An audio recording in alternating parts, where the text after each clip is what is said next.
thanks for being on the show. Man, I'm so stoked to be here. I hope that we go for 45 minutes today. We probably will. I have a hard time keeping it under that sometimes, but I want to pack as much value as we can into this episode for those that are watching or listening to the podcast. And I'm really excited after having gone through your kind of topics list of things you like to talk about, because I feel like we've got a lot of alignment and synergy. We never met before. We never talked before. We don't really know each other, but sometimes those are kind of the most fun conversations to jump into. So I'd like to kind of start this off a little bit different than some of the ones that I have in the past. And I'd love to hear from you just right off the bat. What's some kind of major roadblock or struggle that you've had to overcome in business to get yourself to where you are today? First of all, I want to say thank you. Like you said, we hadn't met before. You look at a sheet, you invite me onto a show. That's gracious of you. Thank you for that. And struggles, I've had a few, actually probably tons of struggles. But I mean, when I grew up blue collar and I was told to get a job. And that's what I did. I became an electrician out of high school. So for 9 years, I did that. And then I jumped into business for myself. The problem was that I jumped into business for myself with a blue collar mentality, which meant that I created a job for myself. And I was flipping properties. I was finding the properties, financing the properties. I was going in there and putting on a tool belt and working on the properties. And then I'd come out of that and try to change my hat again to sell the property and negotiate the property to a buyer. And and this is one of the things that was interesting in the conversation we had before we got on the air. You said some people out there might not have read E-Myth. And I was doing the whole thing. Like I was doing that exact thing where I just created a terrible job for myself, which I hated. And so that was a huge struggle. Then when I got smart, I decided to hire, and I did what any smart person does. They overhire, and then had cash flow issues, and I was drowning with too many outgoing debts, and then the other part, and I think it's something that we'll explore today, is just that after you go through those struggles and after you have those ups and downs, and look, I was in real estate in 2008. I lost everything. I lost every single thing. My dad's house foreclosed, my house foreclosed, all the money gone. So that's the time where you start getting gun shy and doubting yourself. That was one of the biggest struggles, was the self-doubt. And it took me a couple years to get out of that self-doubt. And then the other problem with that self-doubt, the thing that came with that, was my inability to take big enough risks after that. And so for years, I didn't take risks. And so my company didn't grow as it should. And so even though it looks like you're making forward progress, internally as an entrepreneur, we know ups, downs, ebbs, flows, back, forth. That's life, baby. But if you're not prepared for that, go work at Starbucks. Wow, I love that. I think there's a lot of people out there that are probably listening and maybe in some of those boats right now. I'm pretty sure that I've walked through all of those at some point in business as well. Let's rewind to the very first one and unpack that a little bit.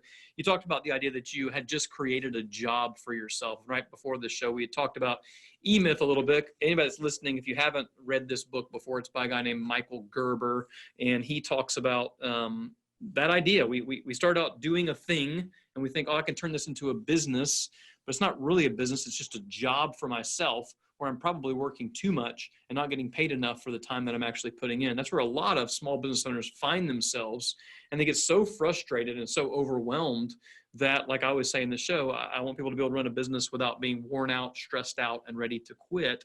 And unfortunately, a lot of folks, I think everybody who's ever started a business and lasted has felt that way at some point.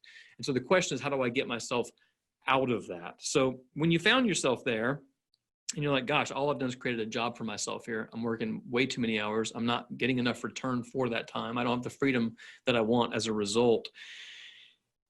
You started to hire next, you said. So what was that like? What did you learn when you were first starting to build a team and hire? Because that's probably the next big struggle that most people deal with. Yeah, I learned I was a terrible leader.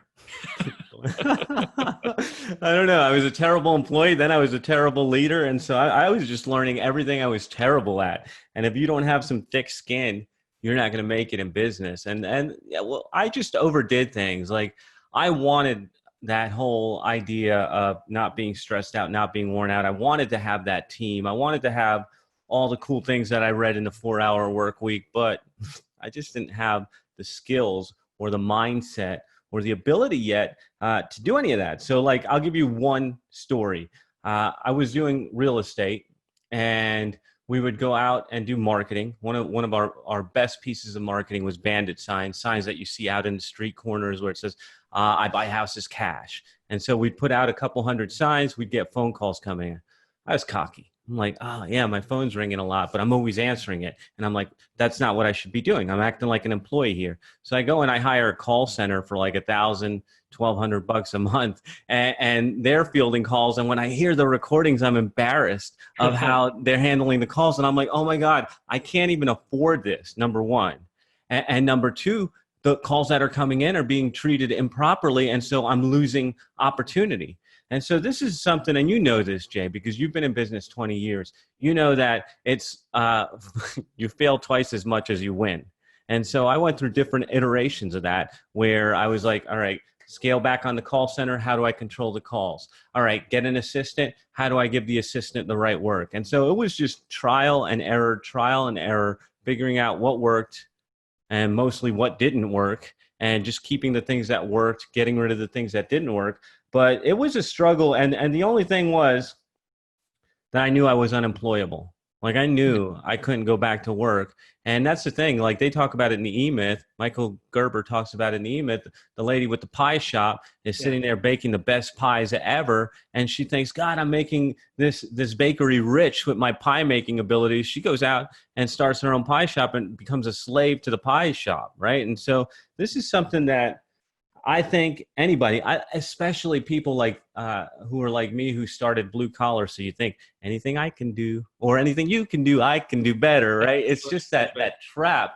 And so there's a struggle there to grow. And what I'm going to do is I'm going to give all your listeners a shortcut right now that they may not be ready for. And I'll tell you that right now, if they're here with us listening, they're on the right track. But if they want better results, they should go out and hire you to help them. Like get the right people around you, the people that have the 20 years of experience, the people that have already been there, and then take the shortcuts. That's what you should do. And that's what I did really, really much later. And now I'm prolific at this. But it took me a long time, and I wish I would have just done that from the beginning. Put out the money, hired a JO and got to where I was going quicker. Yeah, I mean, it's so interesting to me because I know for myself, when you talk about like finding the shortcuts and really just learning from other people and then also bringing in the other people that you need, I let some of my own weaknesses really hold me back. For example, I'm a really slow reader, very slow reader. In fact, I've realized now because one of my children is dyslexic that I may actually be partially dyslexic, or mildly dyslexic, I should say. And so I didn't read a lot. And there's so much value in books. Well, now I do a lot of audiobooks. Well, I wish I had done that 10 years earlier because now I've found how it works for me. And it might be different for somebody else. Somebody else might go, I can't listen to an audiobook. I can't pay attention. Fine. But for me, that's how I have to like absorb that content. One of the things I want to narrow down on that you talked about was mindset. And you talked about almost expecting failure. Like if you've been in business long enough, you know it's going to come, and probably is going to come in a 2-to-1 ratio over winning. Talk about mindset a little bit and how that's impacted you, because that's been a big thing for me too, and shifting that over time. I'm curious how that's impacted you and kind of what you've done to be able to put yourself in the right mindset so that you are able to grow and end up in success, whatever that may look like for you. So I want to reframe what you just said, Jay, because I think it puts the listeners right now on the wrong path, is expecting failure. What I want you guys to do is expect good things, expect triumphs, expect success, but know that you're going to fall on your face. Just know that, but expect that you're going to get back up and tackle that. Because if you're in this for the right reasons, and I'm in this for, I've got my my 4 pillars, family, faith, fitness, finances, like if that's what matters to me. And so that's what I lean on. And those are my 4 pillars of purpose, is those are the things that drive me. And so you got to know what drives you. And when you know what drives you, then you can fill in the other pieces. And mindset, I'm sure you've read this or at least listened to it. And by the way, I love audiobooks. In fact, audiobooks is how I got into the business I'm in now. I learned a lot through audiobooks because I was a slow reader. And so I encourage anybody that if you're not reading every day and it's because you're a slow reader, you can only do a page or 2, try the audiobook. Then try the audiobook on 2 times speed and you're in business, because I do that daily. That's why I'm saying it. But I would recommend reading a book by Carol Dweck named Mindset. And in it, she talks about the fixed mindset, which is what a lot of us grow up with, what we're programmed in schools to learn, what our parents even taught us is like fixed, like, no, that's not possible. This is the way it's always been done. This is the way it is. Like, that's a fixed mindset. There's no growth there. Then the growth mindset is, yeah, okay, I am not the CEO of a multi-million-dollar company yet. Yeah, okay, I'm not making $80,000 a month yet. And that growth mindset allows you to accumulate the pieces you need to get where you're going, because it leaves the door open for that. And so I'm a big advocate of the growth mindset, and I'm also a big advocate of audiobooks and reading every day. That's really good. A couple things. One, it's interesting, the whole fixed mindset versus growth mindset. I've never heard it phrased that way, but I heard Simon Sinek talk at an event recently, and he was talking about the way he phrased it, which is kind of similar, is he calls it the finite game versus the infinite game.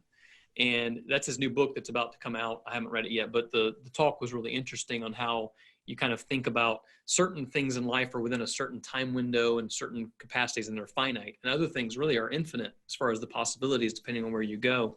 I want to circle back a little bit, because you talked about just briefly there, these four pillars that you have: family, faith, fitness, and finance. A lot of businesses talk about the mindset of having core values. It sounds like that's kind of what those are to some extent, but it sounds like those are for you personally and not even necessarily like for the business. Would you say that's true? I would say that drives everything in my life. I don't think, here's, in the way that I've developed my business is what we would call a lifestyle business. There's a reason that we're here talking and chilling and I can do this, is because I designed a life where this is possible.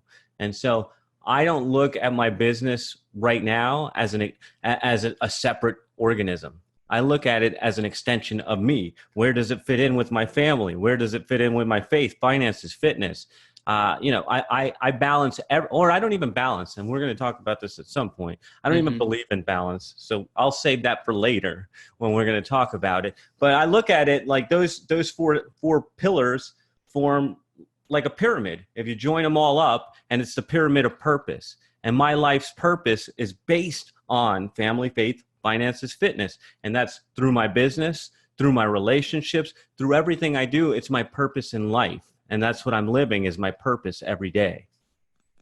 So you talk about that idea of designing a life or a lifestyle business. For people that maybe haven't heard that term or aren't really familiar with kind of what you mean by that, unpack that a little bit for me. What do you mean by you designed a life and you created a lifestyle business versus some other kind of business? What does that mean to you? What does that look like on a day-to-day basis? I think a lot of people would or could fall into the trap of, I'm not making enough money, or I'm looking at that guy or that guy over there who's already doing the big numbers and comparing, and then they have a big team of 100 people, and between us here, we know that they have all those people. They probably got cash flow crunches. But anyways, that's besides the point. That's besides the point. It looks great on the outside, but I designed this, and I'll tell you why I designed this. So back in 2008, when I lost everything, like everything was gone. I lost everything, houses, pride. I fell apart, and I was like, what am I going to do? And like I said, it took me 2 years to dig out of that. And that was a mindset thing, because I could have just flipped a switch and dug out of it right away, but I didn't have the ability. I didn't have the maturity to do that yet, which now is a different story because I'm more aware of this kind of thing. But I created a second business. So I started rebuilding my real estate business. And right now I'm sitting in my real estate office where we have rentals out here and we collect rent. I rebuilt all of this so that we have good income here. And then I said, I'm not going to let what happened to me last time happen again. I built a second business. And that's when I started working online, and iterations later is what I'm doing today at the Podcast Factory. But it started out with me saying, I need multiple streams of income. I'm not just going to rely on this real estate thing. If I lose all of that, then what else do I have? And so I started designing this second business to be something that supported what we did. Not where I had to go in and work, but what gave me the ability to do the things that I want to do. Like, I mean, I don't know if anybody's going to watch the video. You see a snowboard behind me, and I'm already thinking about getting on the mountain. We go to Park City, Utah for a month at a time and snowboard. I couldn't do that if I had a business where I had to be there, where I had to show my face, where I had to be in the office.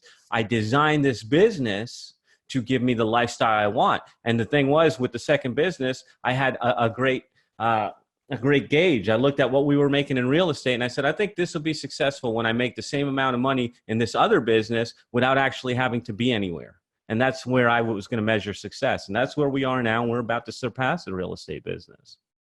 Yeah, I love that. I think the whole idea, first of all, of multiple revenue streams is just critical for people to understand. There's so many people that have lost in business, lost everything, like you said, like you did, because all the eggs were in one basket. And even within that basket, there wasn't enough diversity with regards to what was coming in or where it was coming in from. And man, I just can't emphasize that more. There's actually a section in my book where I talk about that and the need for multiple revenue streams, because otherwise you just get stuck, and as things can happen in an industry like happened to you. The real estate industry as a whole collapsed.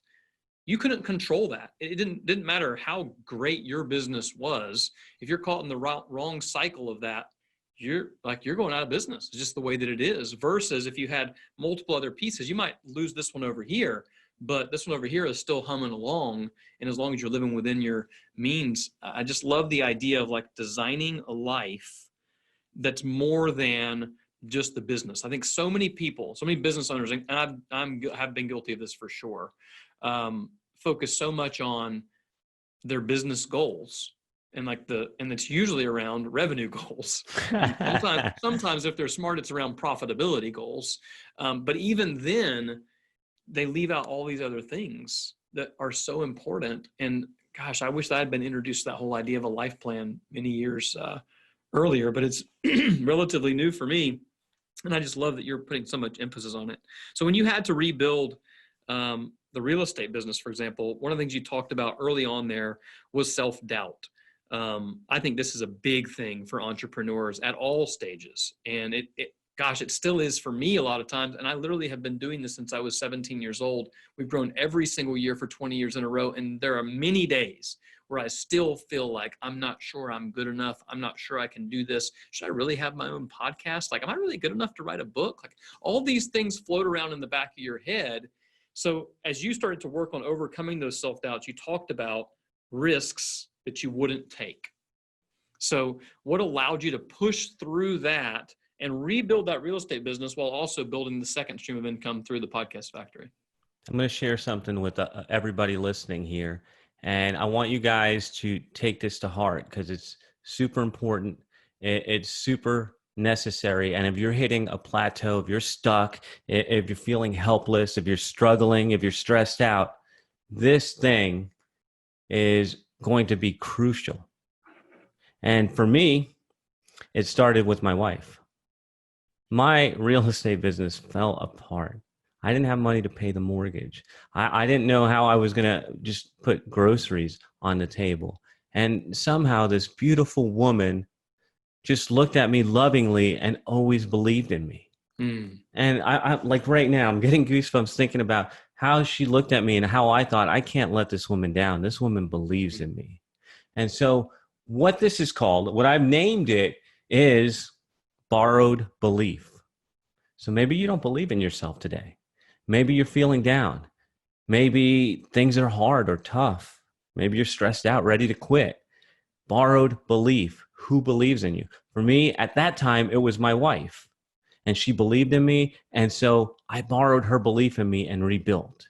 And I've been doing this for years now. So when I say go out and hire Jay, or I don't know if you do masterminds, I know you participate, but I don't know if you actually host them. Go out and join a mastermind with other people. Go out and work with Jay, who will look at your business from different eyes and tell you, I believe in you because of this. And this is what I've been doing for years. I pay for access to masterminds. I pay for access to people. And a lot of times they see what I don't see in myself, and I borrow their belief until it becomes reality. And so I've gotten better about that. And like I said, now I'm prolific. I love to spend money or invest money in myself because I know I'm going to get an ROI on it, you know? So I borrow belief from people who are greater than me, who I look up to, who are in a position further ahead than me, because if they see something that I don't see, I borrow their belief and I take that. That's faith. That's faith, right? That's another form of faith. And that's why it's one of my pillars. Gosh, it's so fun to have conversations like this because, like I said, you and I've never talked before, and yet there's so much alignment. One of the things I always talk about is I say there's 4 people that everybody needs in their life. They need somebody to look up to, that's a mentor. They need people on their peer level, people to kind of share life with. They need somebody that's looking up to them, somebody they're teaching.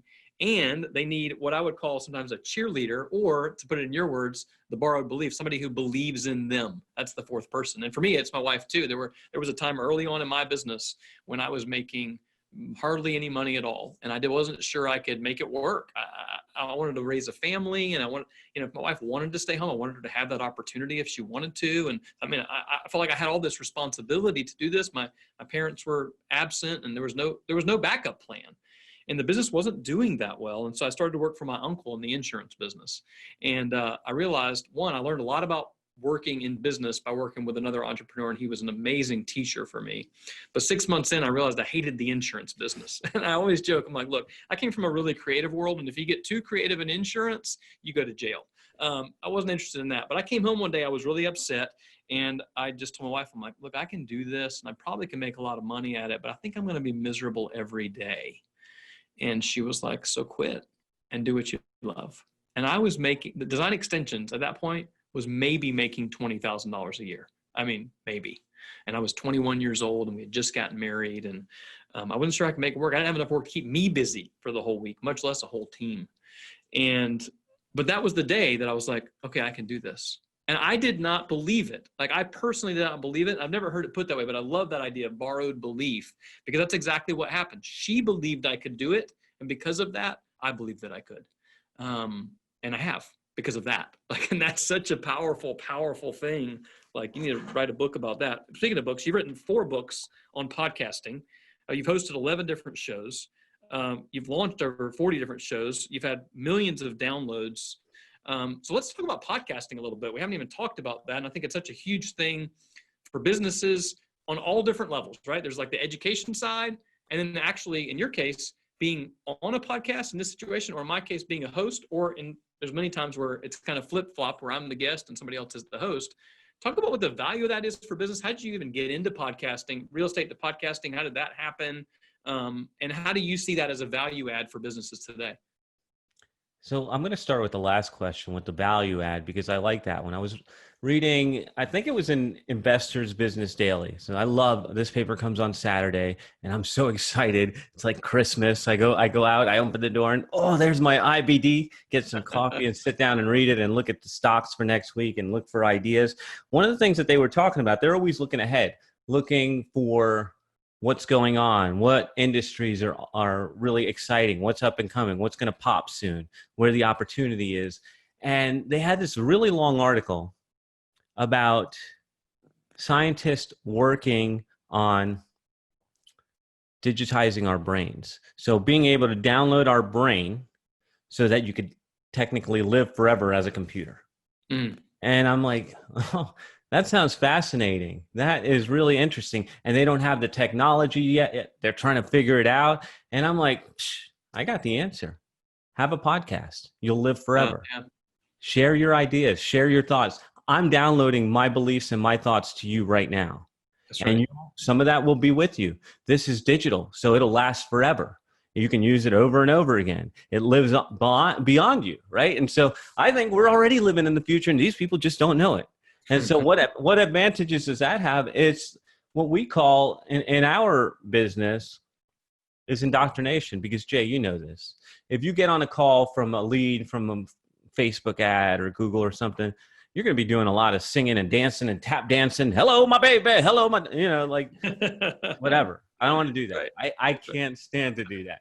What you want is somebody to show up asking buying questions, asking, how can I work with you? Already indoctrinated. And so that's what our system is. Over the years, I've designed a system, which I call direct response podcasting, which is one of my books. And it's turning listeners into raving fans and into your best clients by predetermined journey, by doing that from the beginning. And so if you've got sales calls, if you've got high ticket sales, if you've got resistance or education that you need to do, I believe it should all be done before somebody gets on the phone with you. And the best medium that I know to do that is the one where Edison Research says people are spending 5 hours plus a week listening to podcasts. And you're all up in the area. I mean, look, I got this earbud in right here. How much closer can I get to your brain than I am right now?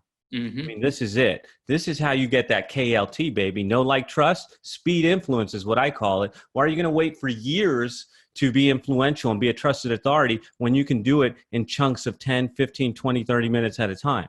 That's speed, influence. And so how I got into it was totally by mistake. And it was a story of borrowed belief. So check this out. Yeah, it had to be 2014, 2015. I was coming off my second six-figure year online where I'm like, all right, I finally figured out something in business, because before that I wasn't making any money. And I said, I got to level up. I don't know how to level up. How can I get around people so that I can level up? I found this mastermind, and it was, I was like, what? It cost how much? And so it was something like a $12,000 or $15,000 investment. And to me, that was a lot of money. And when I pitched it to Cupcake, which is my name for my wife, I pitched it to Cupcake. She's like, are you effing nuts? Yes, indeed I am. I am effing nuts. But I smooth talked her into it. And in fact, it was cool because it was in Texas and we had some family there and they just had a baby. So we got to develop a relationship, and we go skiing with this family now and everything. They're our cousins, but that's a byproduct of it. But inside that mastermind, I was working on my real estate training business. So I had this thing called Making Agents Rich. And me and a partner were doing real estate training, how to get listings, how to get buyers, how to get referrals, that sort of thing. And I would talk about that, and everybody would be like, and nothing. But at the time, I was doing podcasting with a couple really well-known marketers that were friends of mine and were mentors of mine and that I looked up to. And on every break, people came up to me.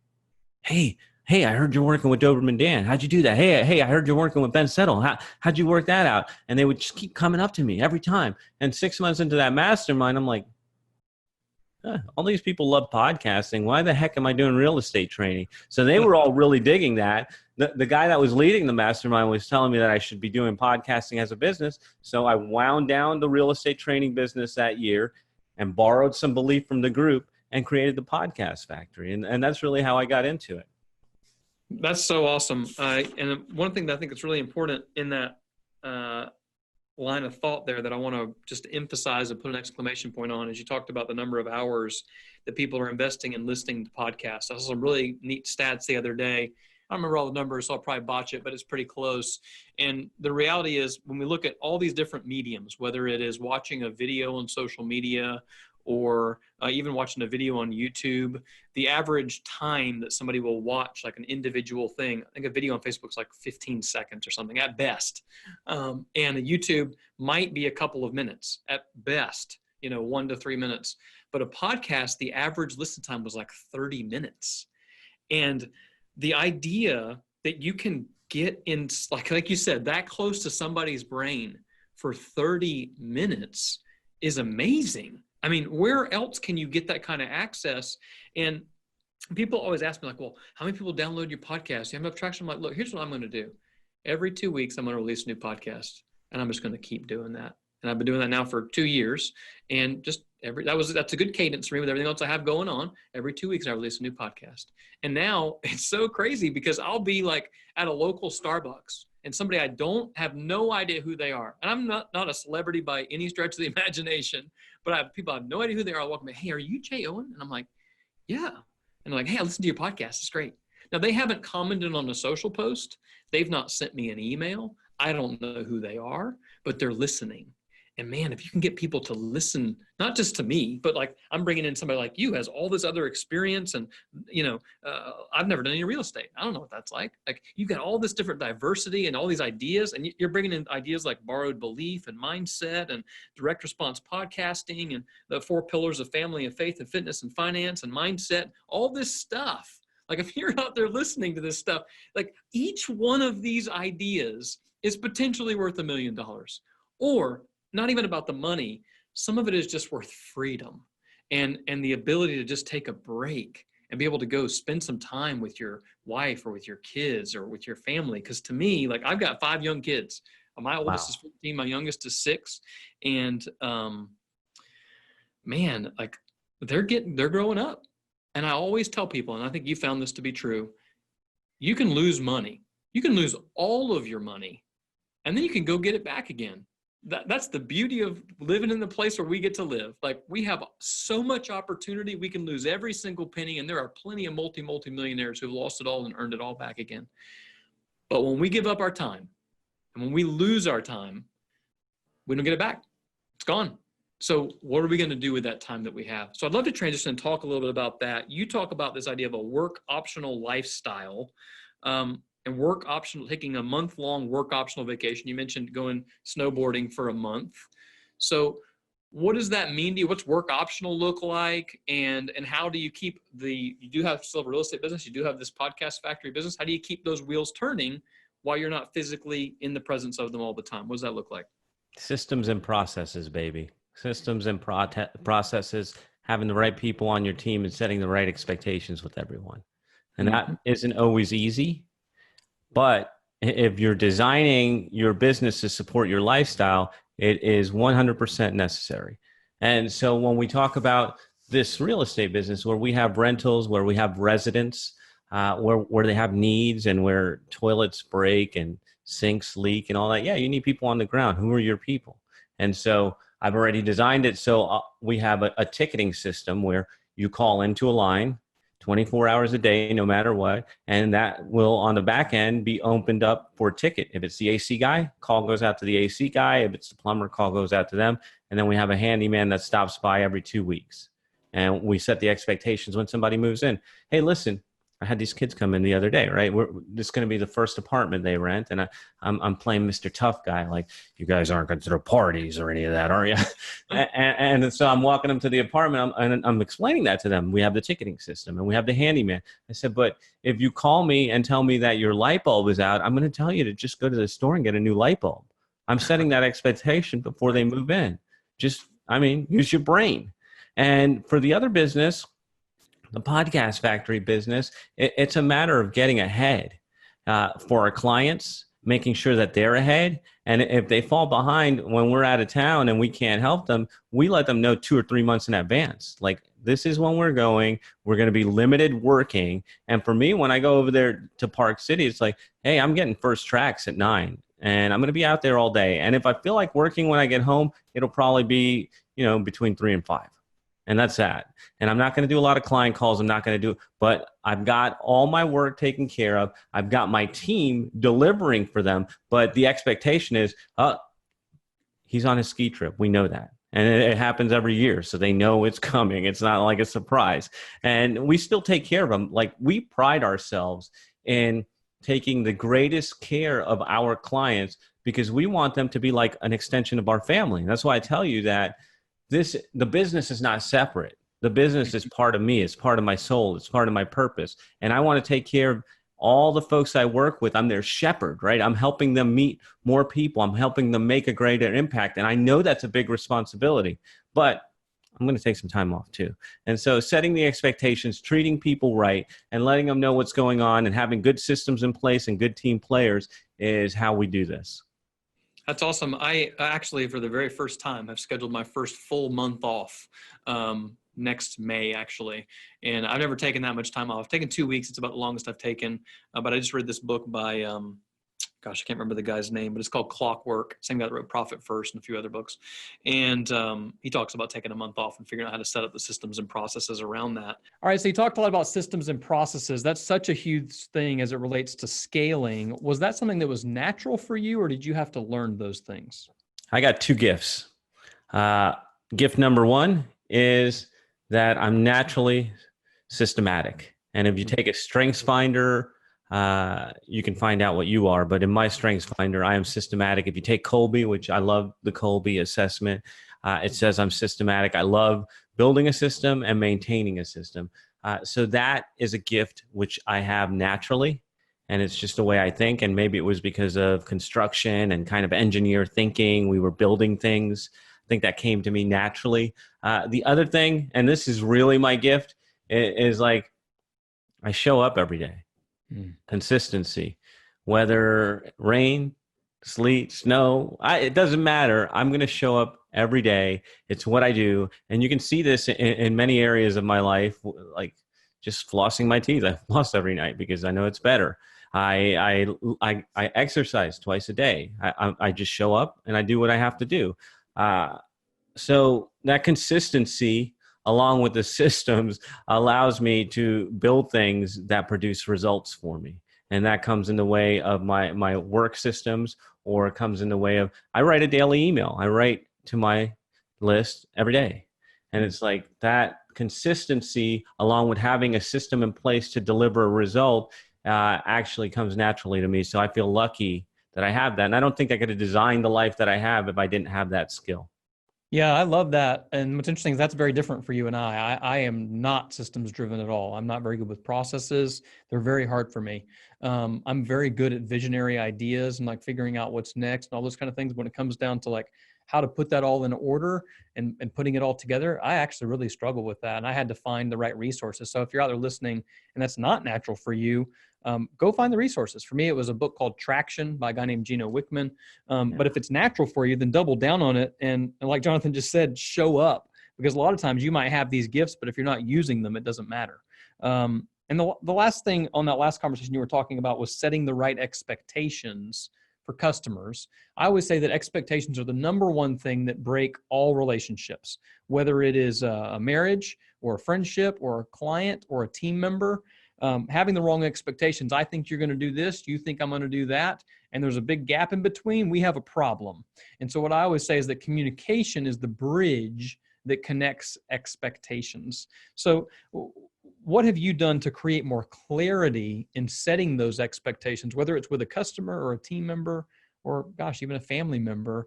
How have you learned to get better at that over time?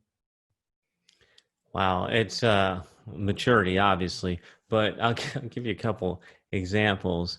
One of the best ways I ever did this was, I don't know, 13, 14 years ago when I married Cupcake. I was rotund. I was at the highest weight I've ever been at.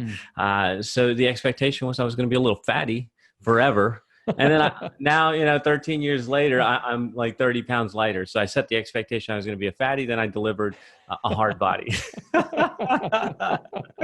a good way around to do it, at least. Because if you're going to show up with a hard body and then end up in the fatty, you might have a hard time. But you're right. Because we had this experience. So I'm going to tell you something right now and tell the listeners right now.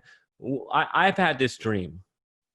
And it's ever since I was 18. Like I told you, my parents told me to get a trade, get a job. I listened to them, and I became an electrician. And one of my first jobs was working at these condos in Ponce Inlet Beach, which is a beautiful beach, really just beautiful, quiet beach over here in Volusia County. And I was working there for about $6 an hour, building these condos that were going to be sold. They were luxury condos. And I'd sit there at lunch, feet hanging off the edge, looking out at the ocean, saying one day I'm going to own one of these. And I don't know who gave me the right to say that. $6 an hour worker, construction boy, nobody. But I said that. And I don't know why I said it, but I'm like, one day, yeah, I'll own one of these. Well, just yesterday, in fact, as we're talking right now, that was a dream of 20 years, and we just closed on a condo. Now, it isn't a beach condo because I realized later that wasn't the life I wanted. We're downtown in Orlando by Lake Eola Park, one of the hottest zip codes downtown.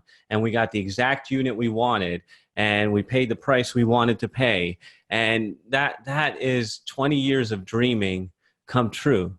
And so I'm saying that to set up expectation. So we decided to get a mortgage on this property. And the guy that was doing the mortgage was referred by a friend.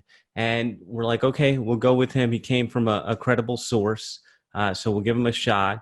And this guy would be like, yeah, I'm going to get that done tomorrow. Not done, not done, not done. 3 weeks later, we're not prepared to close. Then he tells us he had to fire his processor because she did our file wrong. And he's always over promising and under delivering. So he's setting the wrong expectation. He's doing it in reverse of the fatty to the hard body, right? He's actually given us this expectation that things are going to get done, and they're not. And so we couldn't trust him. And so it was a very tumultuous 2 weeks of just railing back and forth to get this thing done. And so that's the idea of expectations. If you're going to use them correctly, under promise and over deliver, and you'll always be on the right side of that. Yeah, absolutely. I think that's really just a huge thing. And it's so cool to hear those stories of having a vision like that, of here's what I'm going to do in the future, and then moving towards and executing that. And I think the beauty of one of the big things you've talked about a lot, which is consistency. It's doing the right activities, I should say, not just any activities, the right activities over time consistently is what gets you towards that goal. Because if you just stayed there on that beach and just kept thinking that without actually doing anything about it, you would never have gotten to where you are, it's just how it works. So I love that. Let's transition a little bit because we're running out of time, which is a good time. That means it's a good conversation, I always feel like. Let's talk about work-life balance. I hate that term. It's probably another podcast episode, to be honest. But in brief, what does that even mean to you? And how does that play out? We've talked a little bit about kind of the work-life or the work optional vacation, things like that. But what does the whole work-life balance mean to you, and why do you like or not like it? Jay, I'm with you. I don't believe there's a such thing as work-life balance. I think that's a myth that's being sold out there by productivity gurus to get you to buy more books and more programs and feel bad about yourself because you can't balance it. And if you look at a scale, I mean, most scales are never balanced. You'd have to do a really perfect job to get a scale balanced. And so I don't believe in it. I don't believe in it. It's fake. It's a fraud. And what I believe in is something I call work-life harmony. There's going to be different notes in your life. Like I play 4 notes: family, faith, finances, fitness. There's 4 notes that you're playing beautiful music with. It's a harmony. Sometimes you have more of one note than another. And I'll give you an example. I specifically talked about this hard body thing because just last quarter, the quarter before this one, I was in a really low place. I was feeling so bad. Had a bunch of sales calls that didn't close. I was overworked.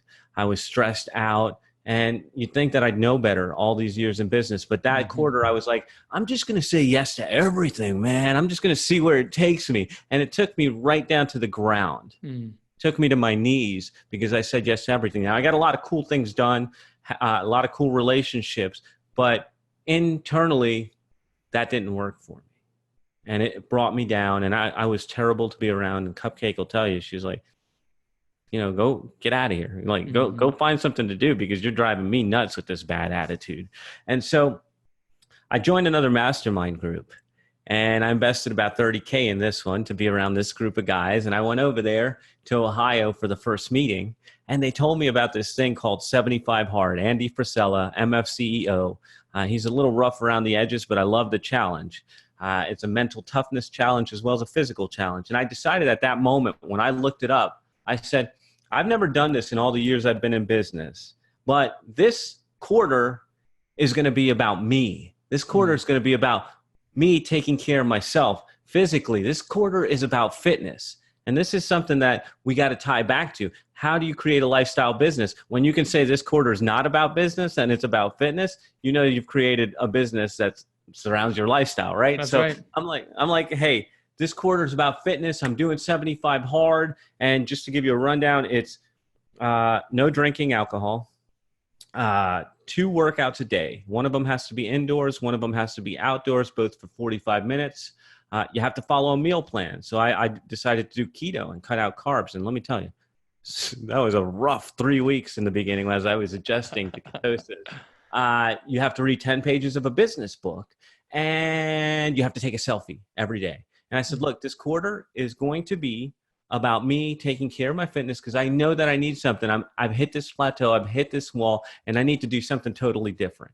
And so I stopped journaling. I stopped planning. I was just doing the bare minimum of work and focused on my eating and my fitness. And let me tell you something, this quarter, because we're coming up on the end of this quarter, has been one of the best in my history of this business. Now, I've also lost 13 pounds. I lost 7% body fat. And you want to talk about reading, I realized that if you're doing 2 workouts a day, you have to integrate some other things. So I integrated audiobooks at 1.75, and I've read like 17 books already. Jeff Bezos book, The Everything Store, Elon Musk, all these other books. Like I've been programming myself with all the best stuff every day. I mean, 16, 17 books in the last quarter.